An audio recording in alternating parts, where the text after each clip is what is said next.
nĩagĩkinyitie kũrĩa bũrũri-inĩ wa Zambia na nĩ kĩgomano-inĩ kĩa hamwe kĩa mabũrũri marĩa makinyitaga kana makoragwo rungu rwa rũhonge rwa kana rungu rwa COMESA. Gũkĩrĩ ũguo mũtongoria wa bũrũri nĩakinyitanĩire na atongoria matiganĩte arĩa nĩ mũtongoria wa bũrũri wa Malawi ũĩkaine ta Lazarus, mũndũ ũngĩ ũgwĩtwo Abdel Fattah al-Sisi wa Egypt, ũndũ ũmwe na Hakainde Hichilema wa Zambia, gatagatĩ ka atongoria angĩ na kũrĩa magĩthiĩte gũkorwo makĩarĩrĩria maũndũ matiganĩte megiĩ wonjoria wa mabũrũri maya.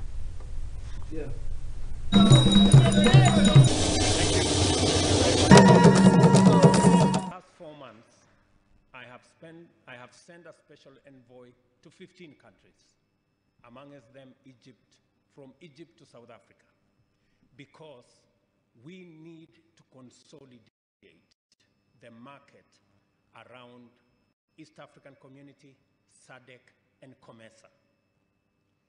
We are remaining with a few signatures. I think only 3 countries need to sign in so that we can consolidate this market into the TFTA that will give us 720 million people with a GDP of 1.3 trillion, and we can create a huge market that can be competitive with other markets globally. I've also positioned Kenya and are championing for the radical repositioning of Africa as the clean, green, young continent of the future in order to exploit the opportunities arising from global transition to green industrialization and to transform the challenges posed by climate crisis into opportunities to lead the next industrial revolution from Africa.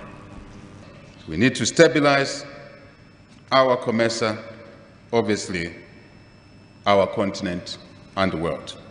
Regional economic communities, and in particular COMESA, remain the pillars to our continental integration agenda.